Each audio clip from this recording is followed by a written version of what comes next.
Yeah, this is a jazz joint. Air it out.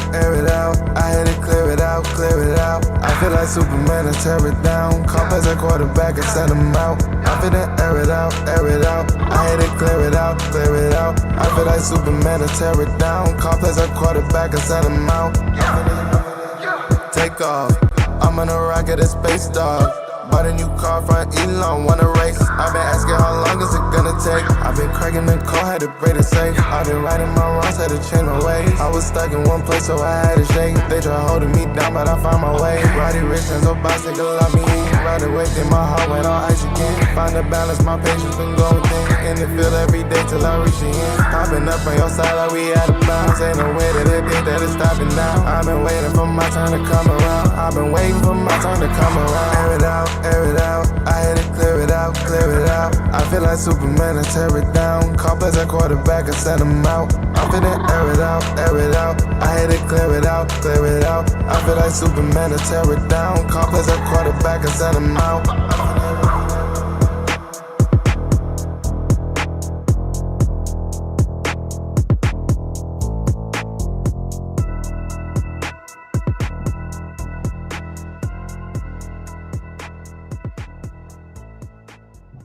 All right, what's up, football fans, and welcome to another episode of the Air It Out podcast.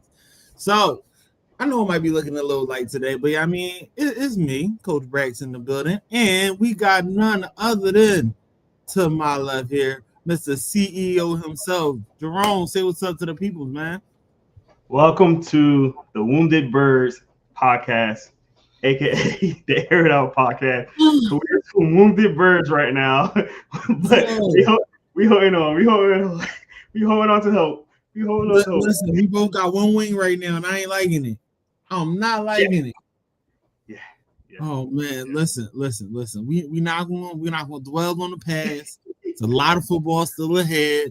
Yeah, right. A lot of seeds still up for grabs. Yes. Whether it's the division, whether it's the number one. I mean, we're gonna talk about a little bit of it. So listen. We gotta get into this, man. I love it. So we gotta do a little quick recap, a little bit Monday night recap. But I mean, we're gonna switch up a little bit because we ain't been here for a while now, right? So we'll talk about a little bit of Monday night, but then we're gonna also talk about some of the best games that we seen because it was Thanksgiving, people. Thanksgiving was a heck of a time. Black Friday and Sunday with a little Monday.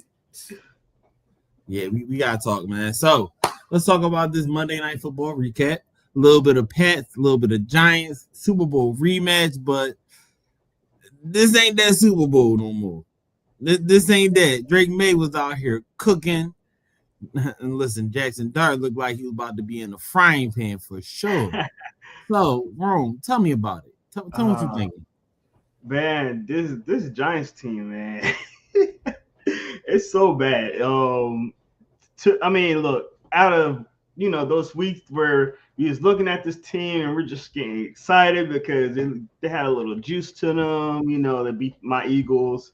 They had a couple of weeks before that was kind of gaining momentum and everything, and we're all getting excited like, oh man, these Giants are they finally here, and injuries kind of happen and things like that. But then it's like it kind of blinded us, like with the amount of success there was kind of I'm not even gonna say success, but the amount of the non-giant look to them. Because for real, the last 8 years they've been looking terrible. Like you can kind of predict the Giants. We're kind of it's starting to be the Giants, Jets looking terrible in New York. What was the surprise?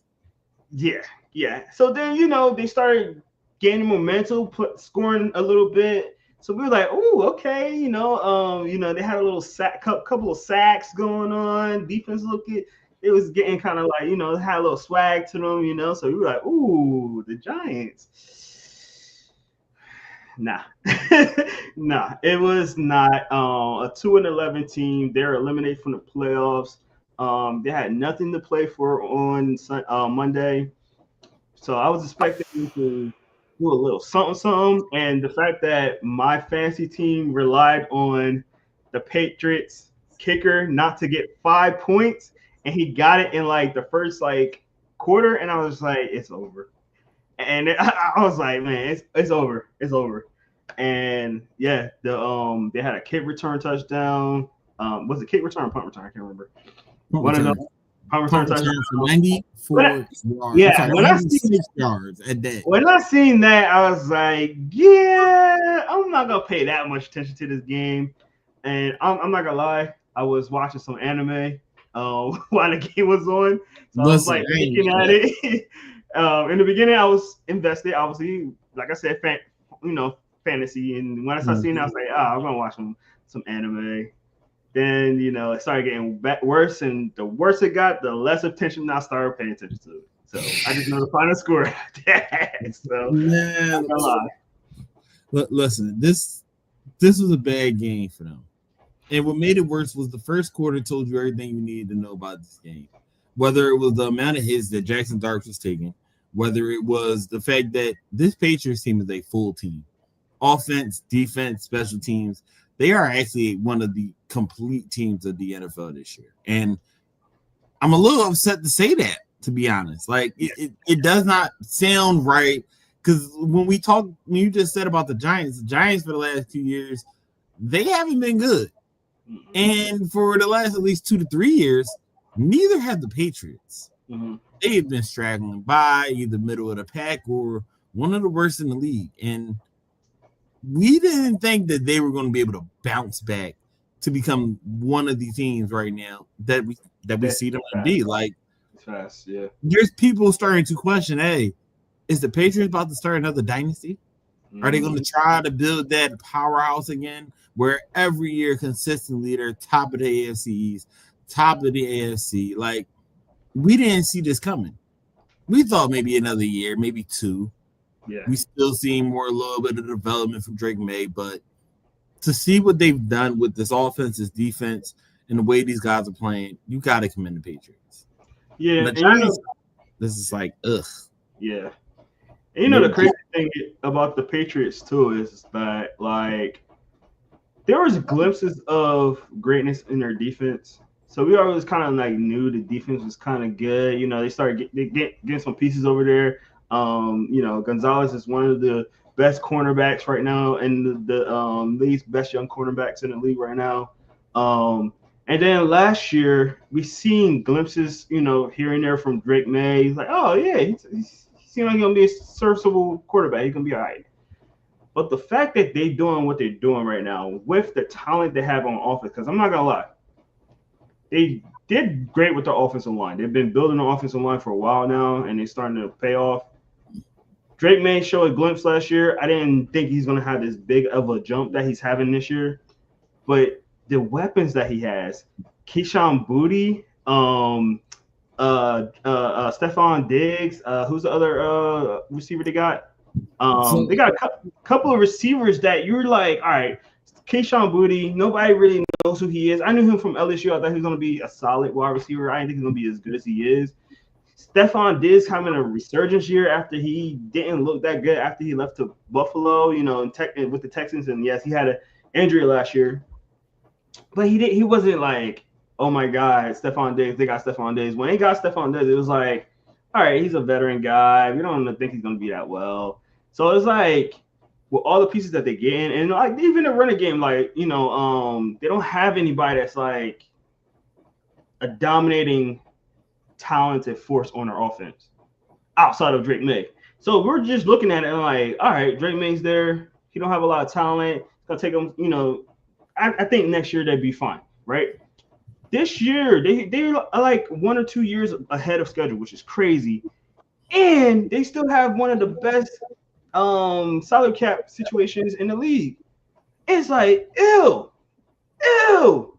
We're about to have another, like, oh God. And you gotta think right now. They're playing like this Madden. If we're being for real, like the defense was drafted for the most part. Their free agent pickups are only 1 to 2 year pickups, and they're getting the most out of them for like guys like Clayvon Chason, a former first round pick. He got 6.5 sacks this year. Like, he got 6.5 sacks. Listen. We miss you, Avery. We love you, but You only play As who's much on. as they haven't played that many good teams. I get it. You play who's in front of you. Yeah. And not only do they play who's in front of them, but they play and they win. And not just, we're going to somewhat. No, they win most times convincingly. They win and put an exclamation point on it.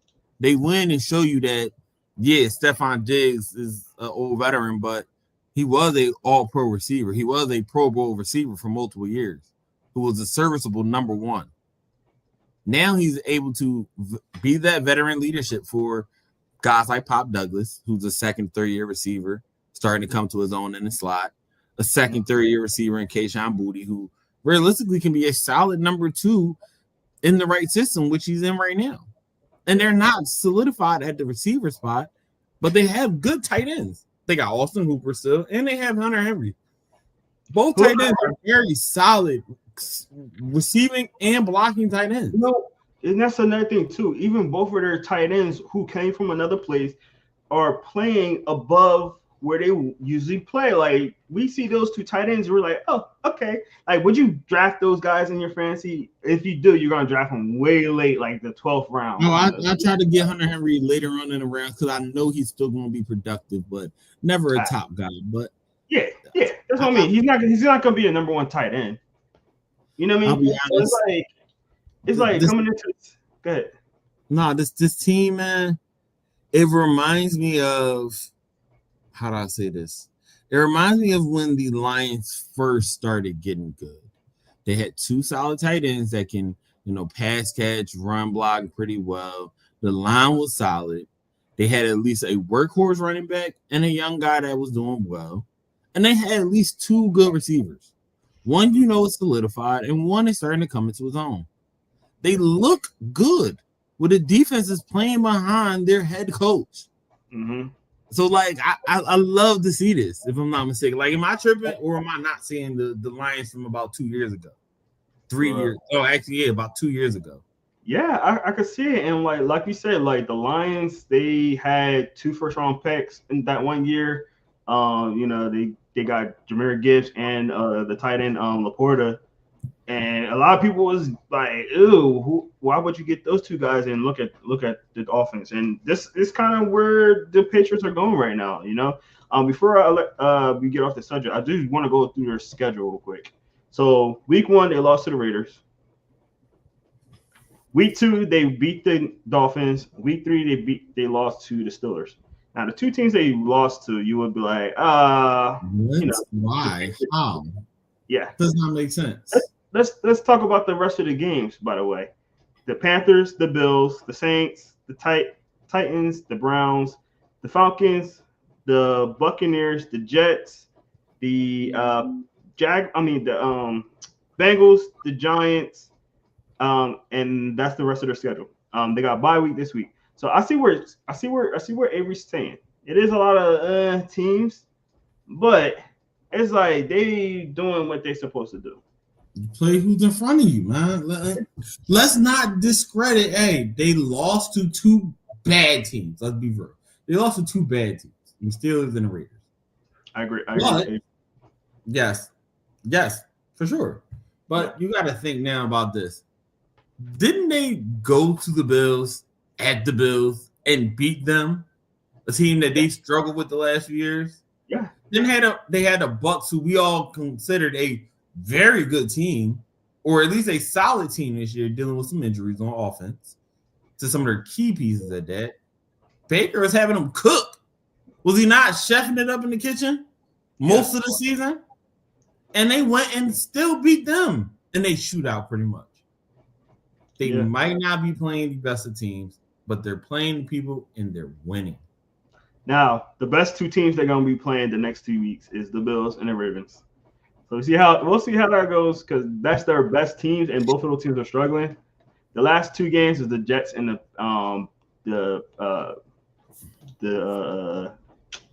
Dolphins. Sorry, but my thing is too is like, this is how the Patriots was winning before too with Tom Brady. They didn't have tough schedules either. They had a couple of sprinkles here and there, and they won those games. Don't get me wrong, but that AFC East, not that strong. We have not been that strong, and we were all dependent on the Bills being good this year, and they're struggling too. Like they kind of like the Eagles at this point. Actually, they got a worse schedule. Whoa. Y'all know I'm not an Eagles fan, but we ain't going to discredit the Eagles like that now. We're not going to compare the struggle that receiver that the Josh Allen got to deal with compared to the glory that y'all got over there. Y'all can't have a number one A and number one B receiver and say we'll they talk similar to Keenan. We'll talk about that. We'll talk about that. Chill. All right, you know what? Let me chill. We still got to talk about a little bit of these Sunday night football games, these Thursday night football games. Like, what was one of your favorite? Because I know we talked about a little bit of one earlier. Like, talk to me. Honestly, all right. So it was the what was the games? It was the Cowboys and the Chiefs, right? We had the Lions and the Green Bay, and then what was the other one? What was the third game? I don't know. I'm talk about that one. We're gonna find it. Schedule. Yeah, Ravens Bengals. Ravens Bengals. It was Ravens Bengals. Yeah. That's why I see what you're saying. Yeah, we ain't talking about that one. We were gonna talk about that one. You skip that one, you know. That was a bad thing. Oh God, that was good. But out of them, I think honestly the Packers game was my favorite one. But the more entertaining one was probably the Cowboys. To be honest, and you know, I'm not a Cowboys fan. You see what's behind me right now, so not a Cowboys fan. But that was the more entertaining one. The Packers game was better in a sense to me because I wasn't expecting Jordan Love to play as well as he did. I wasn't expecting it. He was balling, and I kind of wish I started him on fantasy team because I probably would have won. But he was balling, you know, and he was carving up that Lions defense. Don't get me wrong, they're missing 2 corners, but they were still playing the Eagles pretty well. I think that was the game right before that. Yeah, just playing they were playing the Eagles receivers pretty well still. So I wasn't expecting, you know, Jordan Love to carve them up the way they were.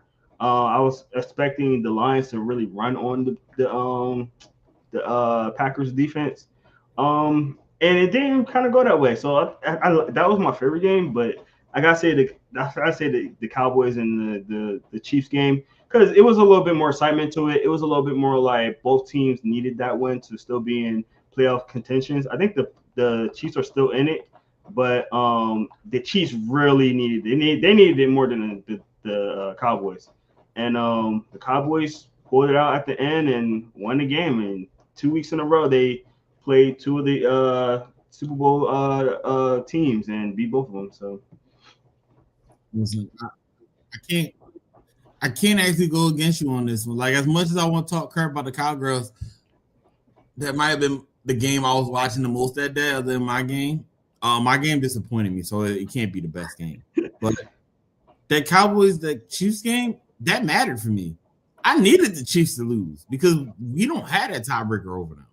So seeing them lose, making sure Patrick Mahomes stays out the playoffs, love to see it. Sorry, bro. You dare too much.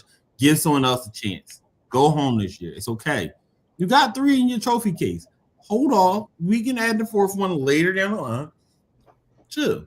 But I mean, I also, fantasy-wise, I had Dak Prescott in one league. I had who else was it? I had Javonte Williams in another league. Like, I was like, hey, the Cowboys kind of need you to score a little bit for me. Just a little bit. I don't even care who wins. I don't want one of you to win. Don't you hate it when don't you hate it when you got a player on the team that you hate and you kind of like, I want you to score, but I don't want you to win at the same time. I got 3 Cowboys on my team right now. Bruh, the very first game of the year, I was so heated because y'all played the Cowboys. Bruh, I really was like, yo, I don't want to start Javonte Williams. It's not going to end well. I did it because I forgot first play. Jalen Carter, I'm like, yes, I'm going to get points. Put up 23 for me. I said yes. And they still lost. This is a good day. Still lost. Great day still. But I mean, I gotta commend Dak Prescott, CeeDee Lamb, and none other than the guy I always used to hate because he was with them damn Steelers. But George Pickens was cooking and been cooking for a while, man. Been cooking for a while. Can I ask you a question? Yeah. Who's their number one receiver? It's CD. Let's not play. I don't know. Nah. Listen, the Cowboys offense was not doing that well. Listen. Cowboys offense was not doing that well. You funny. Cowboys offense not doing that well until George Pickens started getting involved. And you seen that how they started like moving the ball at the end of the game? Because they started getting George Pickens the ball. I don't know, man. George Pickens might get a big payday. They're gonna have to, I think. Let me ask you a question, and I'm gonna ask this because this is the best comparison that I've at least heard, because I've heard this conversation for the last couple weeks actually. Mm-hmm. Who was the number one receiver, Antonio Brown or Juju Smith-Schuster? Answer the question. Antonio Brown. Okay, but didn't Juju Smith-Schuster have a season where he led basically that team in receiving yards? No, there's no reason why though. No. What was the reason? No. What was the reason? You had to double. You had to double who? You had to double who? Antonio Brown. Well, which is what? No. What happens to CeeDee Lamb on a per drive basis or a per down even basis? Who's getting that double?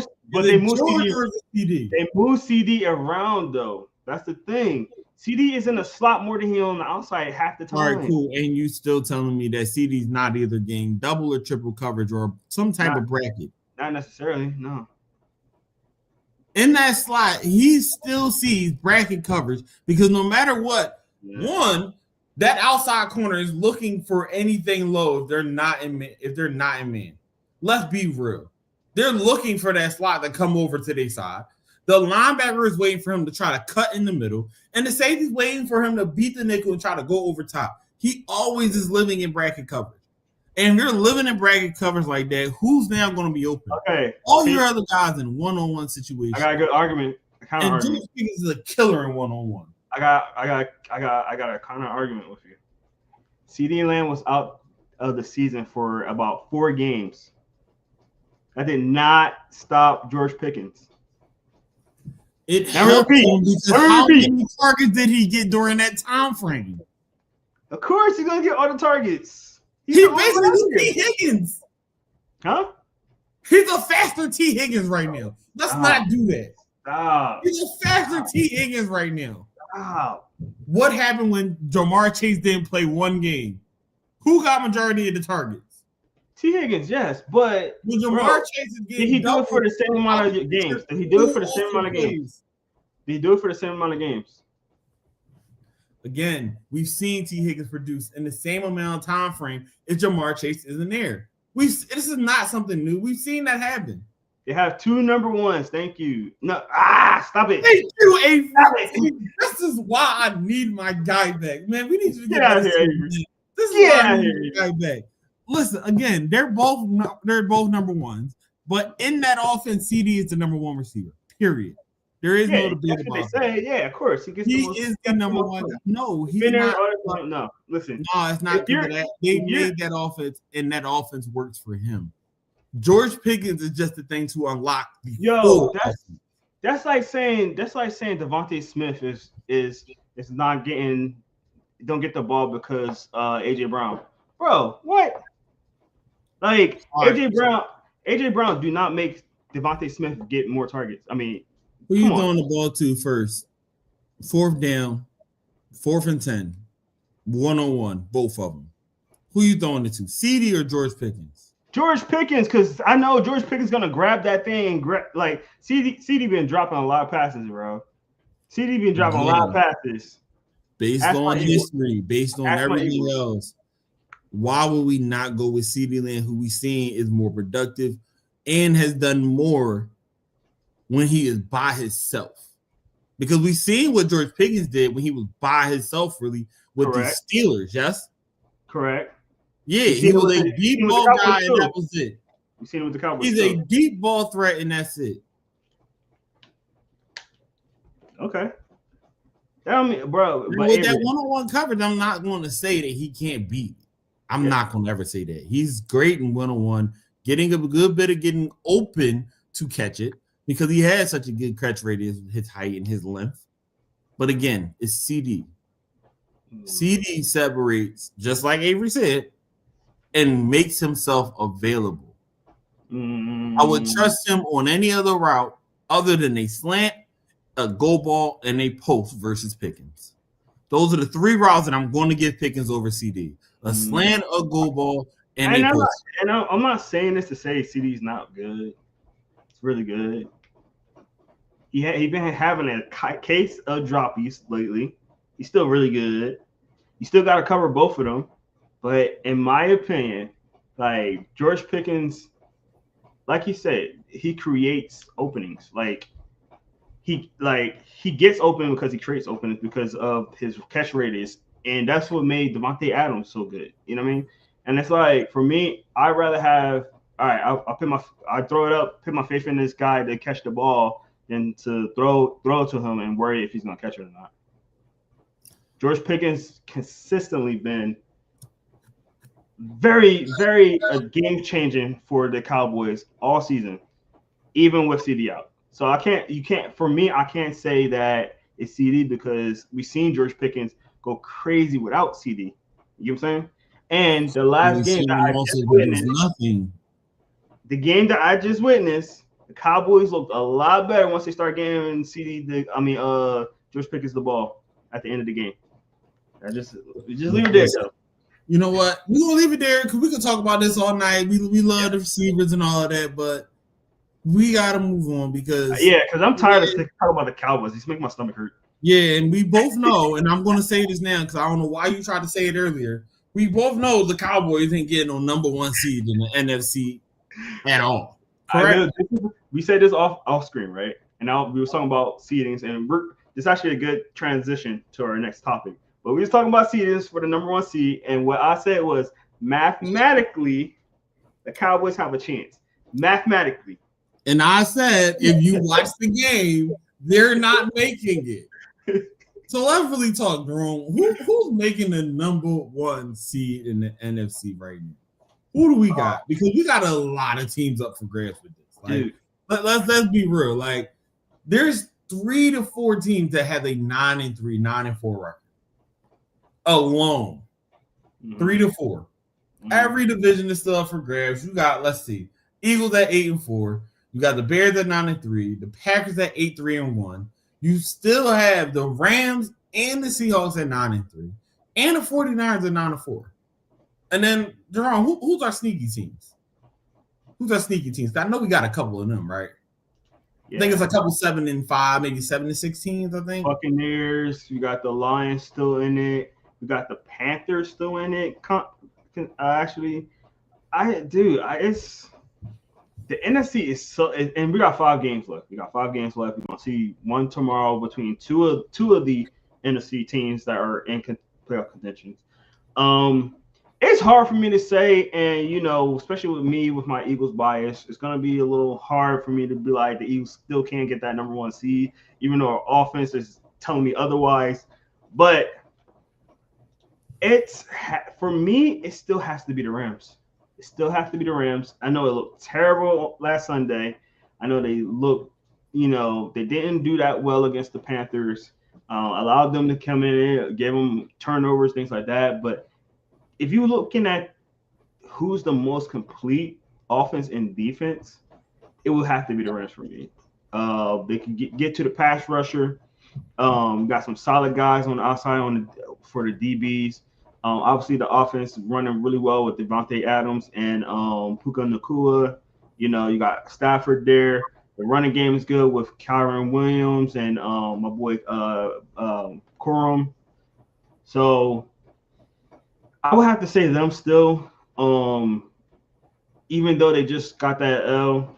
But, man, it is so wide open. Like, there's so many teams that can get this right now, and let me say this to you. So right now the Bears are number one, right? Do we before I go to their stats, do we feel like the Bears are gonna keep that? So realistically, do we feel like the Bears are gonna keep that? Let's be real. So no. And this is my thing, because I really was like going to say no. I was going to agree, but I'm looking at the rest of their schedule. They could. Not going to lie, they actually could. And it's scary how close they are to being able to do that. Because this is my thing, right? I don't believe they're going to sweep the Packers. They played the Packers twice in 3 weeks. Don't believe they're sweeping. But I do believe they can go 1-1. I don't believe the Lions are going to sweep the Bears this year based off of the way that the Bears have been playing. They lost to the Lions bad in the beginning of the year, 52-21.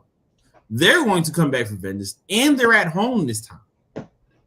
The only other team that they really play is the Browns and the 49ers. Yeah, the Browns have a good defense, but I'm sorry, I don't trust the Browns to beat the Bears. I don't right now. I'm sorry, it is what it is. And the 49ers, as well as they've played, this is still a team hampered with plenty of injury, whether it's offense, whether it's defense.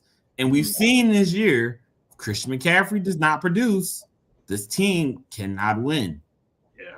He has to produce for that team to win. And the Bears have been able to stop the run at a pretty good rate.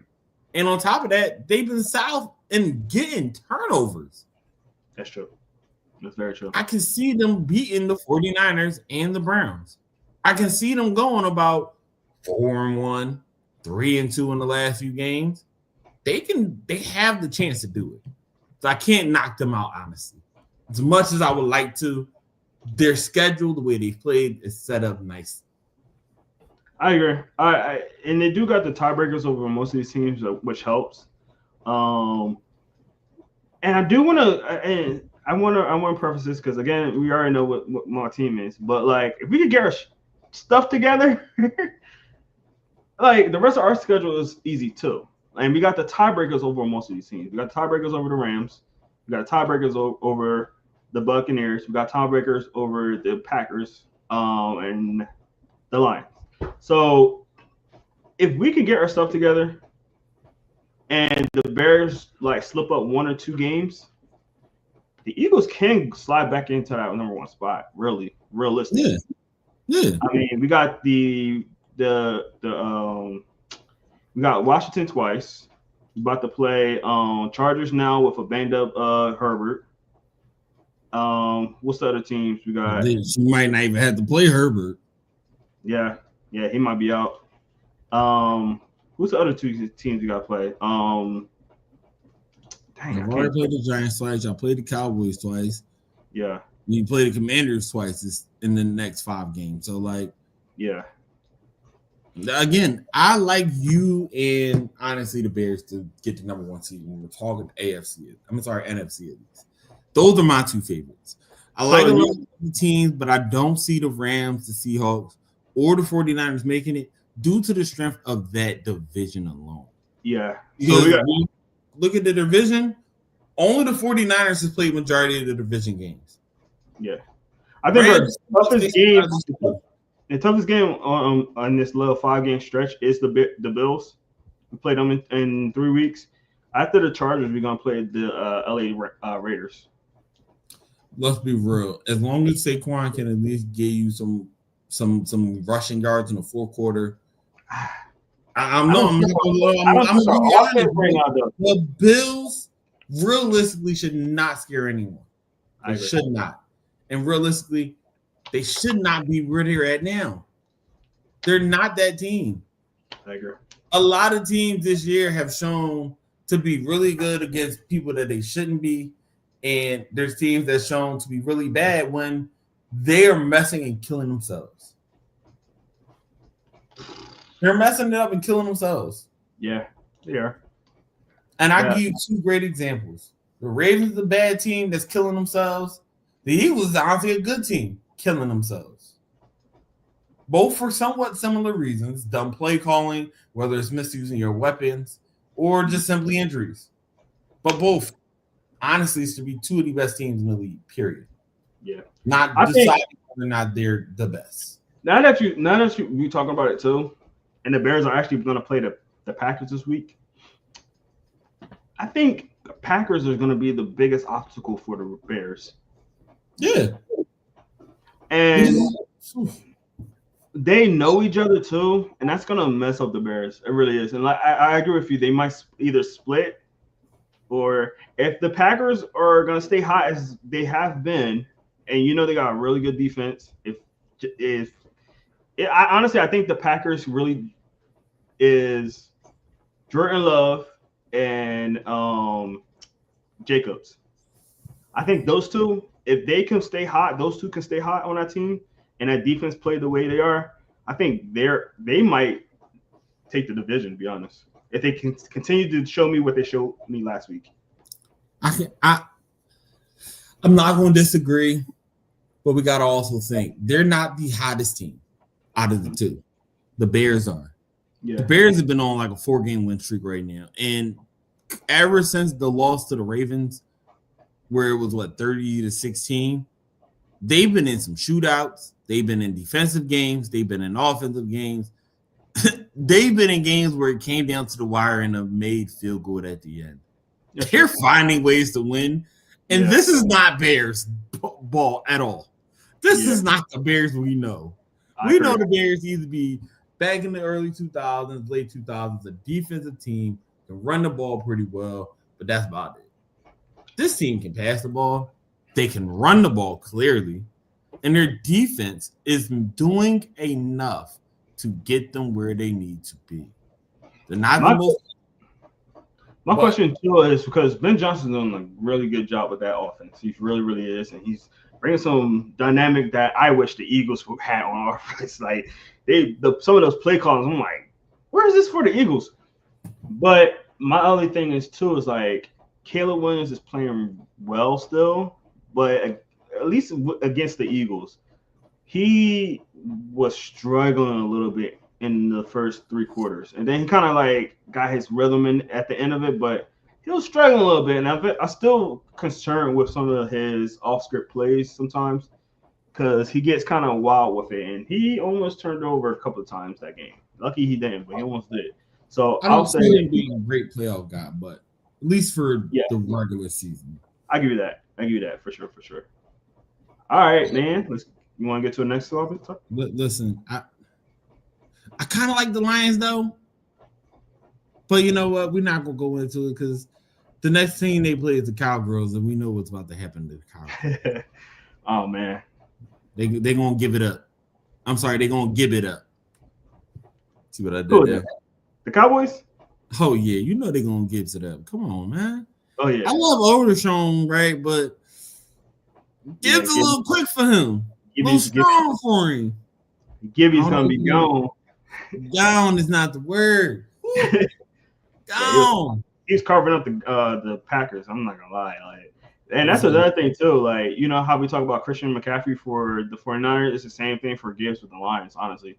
And the only thing I'll say about this Thursday night game, we could talk about it right now since we're on it. Amon St. Brown's probably not gonna play. He's questionable. They say he's gonna be a game time decision. I don't think he's gonna play. I seen that injury. I was like, ooh, he might be out for the season. The fact that he's even questionable for this game, I'm like, oh, okay. You know, and I thought he was gonna be out at least for a couple of weeks. They say he's questionable. I don't think he's gonna play. And it's only so much that Jomo can do by himself. That boy fast. Don't get me wrong. And they're learning how to use him. Don't get me wrong. And I like that. I like the fact that they actually using him because I had him on my fantasy last year. I'm like, why are they not using this guy? Like, he's so good. So they learn how to use him, but not having that consistent guy that you got to worry about each and every play. And Jomo is good, but he's more of just a deep threat more than anything. And a speed guy, you're going to give him a couple of like plays, gadget plays, this and that to get him on the edge.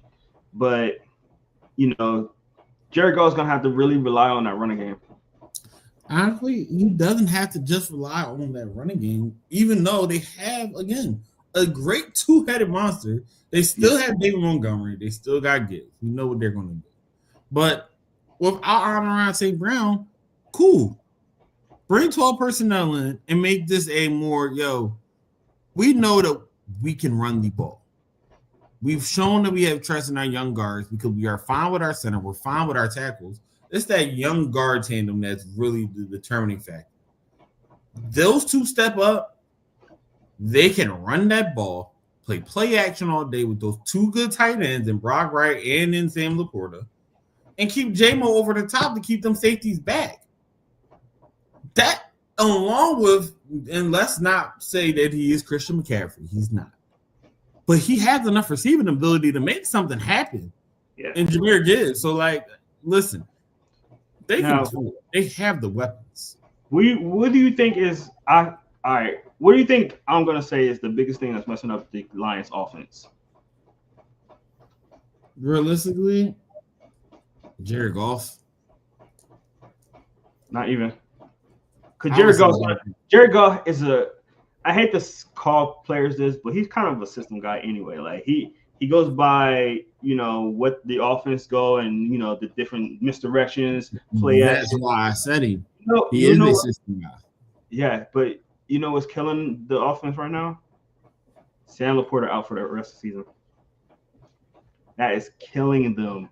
Because having that consistent tight end, like Sam Laporta, literally opens up their offense, in my opinion.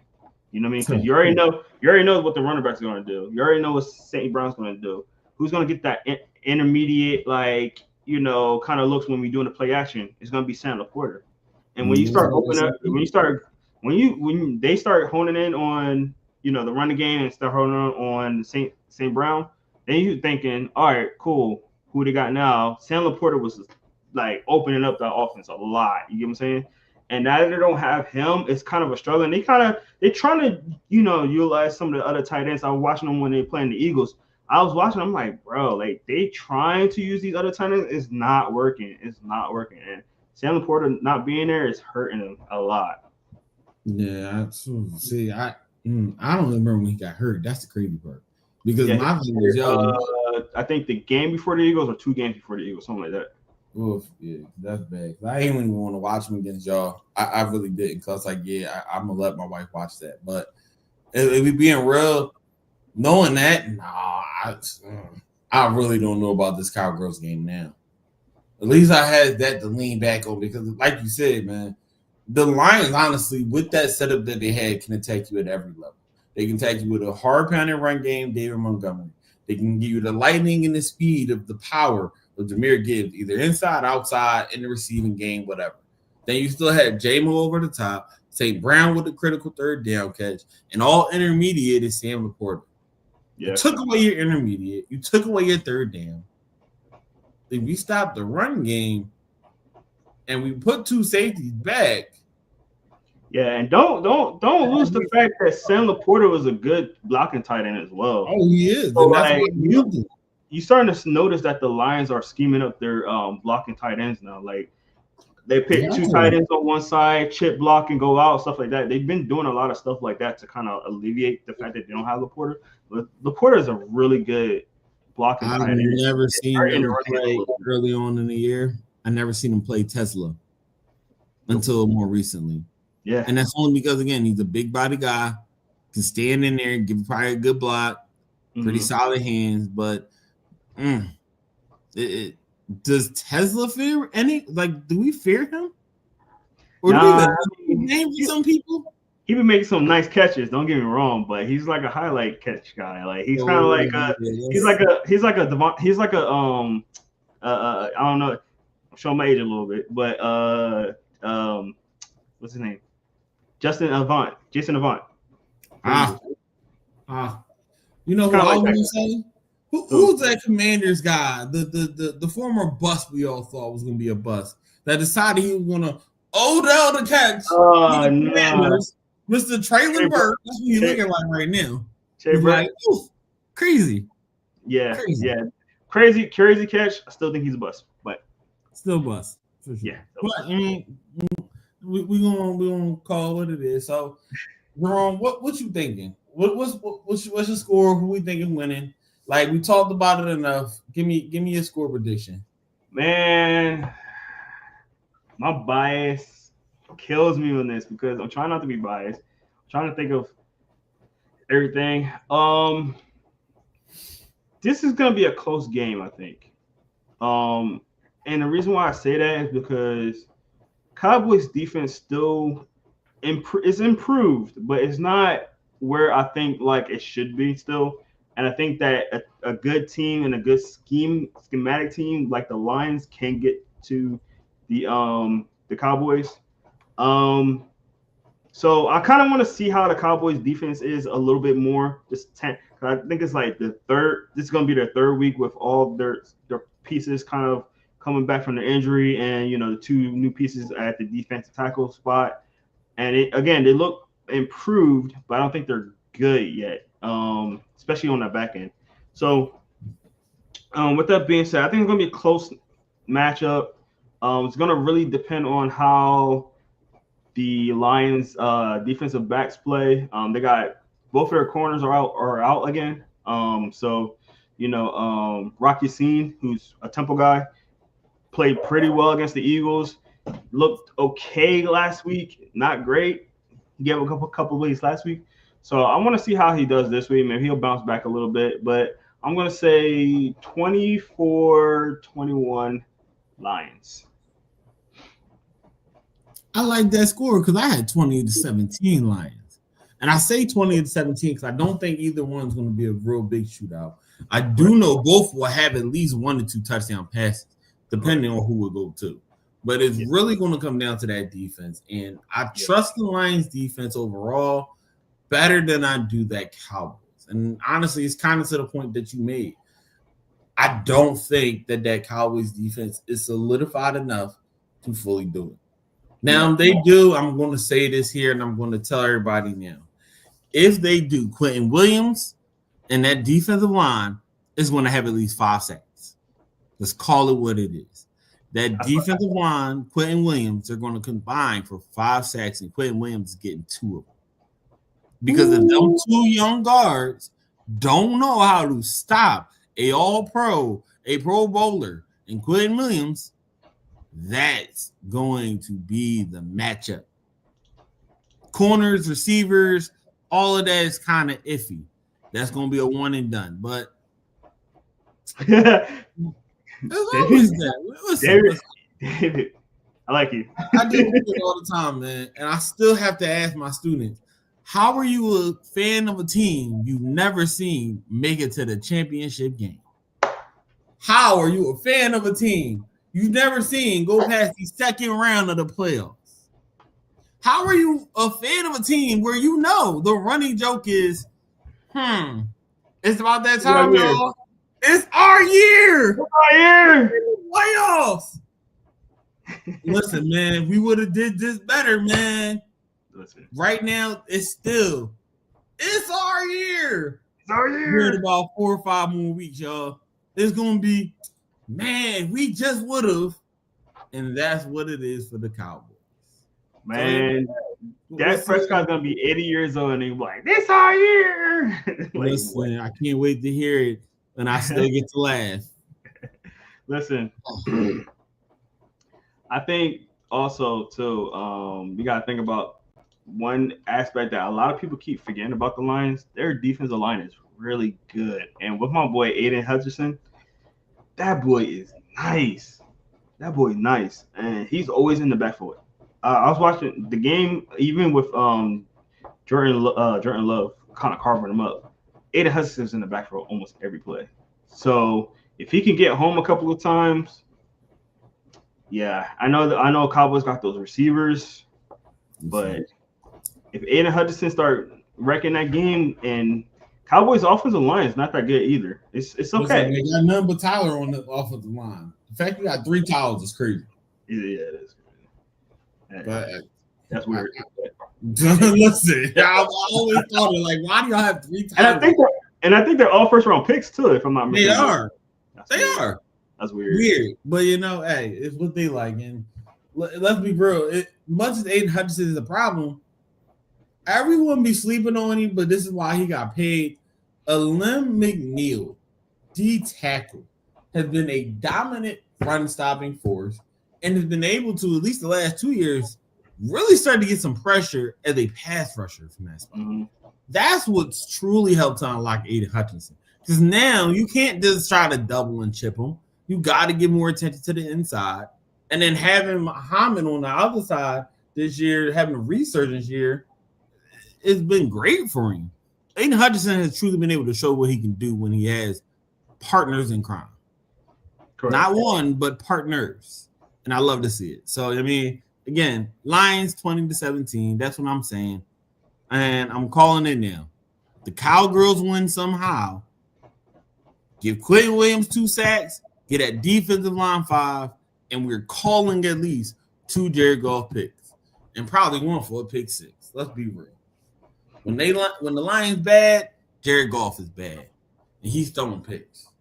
Let's not forget that Tommy threw 5 picks in the game and somehow still won. Bro, that game was crazy. That game wasn't that a playoff game last year? No, that was just a regular game, and I'm just like, how, Sway? How? Man, that was crazy. That was insane. Yeah, but hey, listen, man. Where you at? Quinnan. Where you at? Quinnan. He's a cowgirl. Do we really care, baby? Do we really care? We don't care. We don't care. If it's a cowgirl, we ain't gonna do it to him. But hey, man, listen. That is going to be our show for today. We gotta wrap it up, y'all. We ain't gonna be up too late tonight with y'all. I know it might be air it out after dark a little bit, but hey, we gotta go to sleep sometime. So hey, from us here at the Air It Out Podcast, thank y'all for watching. Please make sure you go like, subscribe, go follow the YouTube, go follow Facebook, Snapchat, Instagram, Twitter, everything. Listen, we everywhere, man. IG, leave us some comments. We love to see y'all in here. The boys is going to be back on Saturday, so make sure y'all tune in and listen. We ain't like Avery, and then we ain't going to sit here and talk about who had the ball and all of that. We're going to send y'all all nice. We're going to be chilling.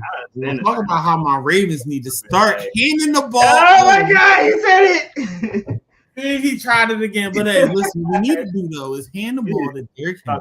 Because we don't hand the ball to Derrick Henry, we lose games. There's no reason why every single time he doesn't get the ball, he loses the game. Get that man 20 carries. You know what it is, man.